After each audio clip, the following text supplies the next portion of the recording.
rebuild the middle class, and how do we get out of these forever wars. How do you get out of the Ukraine war? The Ukraine war is easy to get out of. I mean, the Russians have been wanting to settle that war from the beginning. Really? Yeah. I mean, the Minsk Accords was a settlement. And that was, that we basically, encouraged Zelensky. As Zelensky ran in 2019, here's a guy who's a comedian and and an actor, which I'm not saying in a disparaging way, but he's... You probably should.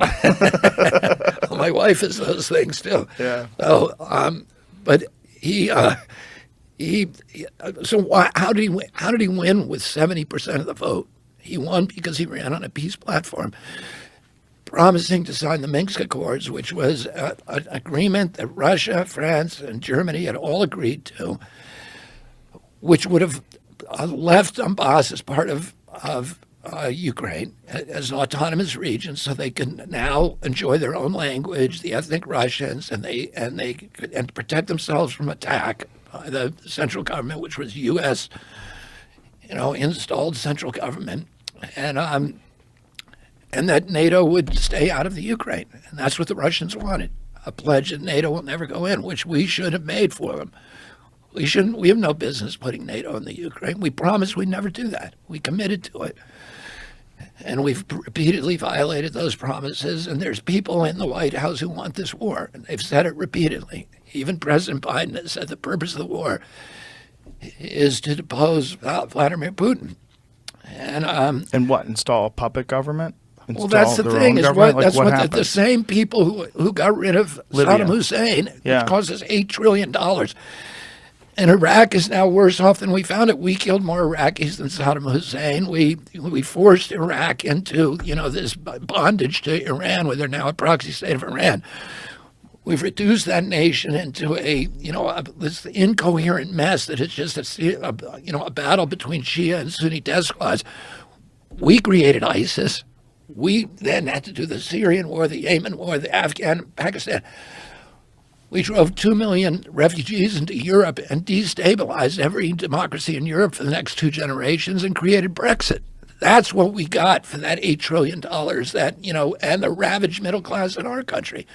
The same people who we thought, the neocons who ran that operation, lied to us about weapons of mass destruction, tricked us into that war, and who we thought were now out of government forever, pariahs, in disgrace. They're now all back in the Biden administration with a new project. And, Lloyd Austin, who's Biden's defense secretary, said the purpose of the war for us is to exhaust Russia and degrade its capacity to fight any place in the world. Well, that's not good for the Ukraine, because the way we're exhausting Russia is by butchering 350,000 Ukrainian kids. I mean, we have turned that nation into an abattoir of death for the flower of Ukrainian youth. In a geopolitical, and I'm not excusing Putin. Putin is a thug, a monster, a gangster who illegally invaded and didn't need to. We need to take responsibility for the provocations which we have, which these neocons have been provoking for over a decade. And by the way, the reason we're in that war is because Americans are good people.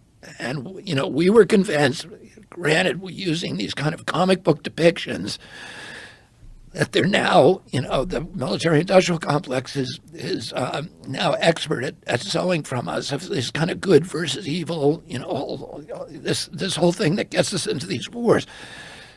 And that war is a money laundering racket for the military contractors. The money is going there and coming right back, and then they all go on CNN, the generals, et cetera, who, if you look at their resumes, they're all working for General Dynamics and the military contractors, and they tell us we need to be in this war and tell us horror stories, et cetera. But we're there because Americans are good people and they have compassion and they want to redress a wrong. But, and by the way, my son went over there and fought. Yeah, and he joined, he without telling us, he left law school and a summer job, and he went over there and joined the Foreign Legion and fought as a as a machine gunner for a special forces unit during the Kharkiv offensive. So, the Ukrainian people, the valor of those people, and the anguish that they're suffering is beyond any description. But we need to look at our role in it, and we need to look for roads to peace, and not try to try to end the killing. There's 30 to 80,000 Russians kids who have died there too, and we shouldn't be exulting over that. We should be trying to find a settlement. The U.S. should be the grown-up in the room that's saying, how do we stop the bloodshed? That's what we should be doing over there, and not to achieve these. And I'll just say one other thing, Joe. That war's cost us $113 billion. That's the commitment so far. CDC's entire budget is $12 billion a year. FDA or EPA's entire budget is about $12 billion. We have 57% of our people in this country cannot put their hands on $1,000 if they need to, if there's an emergency. 25% of Americans are hungry now, are not getting enough food. I have a friend who is a commercial fisherman who has spent his life, on the fisheries, had a business, put it together, but because it's a private business, because he was working a lot for other people, he doesn't have benefits. He now has a disability. His son-in-law runs the business, but can't support him. He has a disability, and he has been surviving on $280 worth of food stamps from the SNAP program.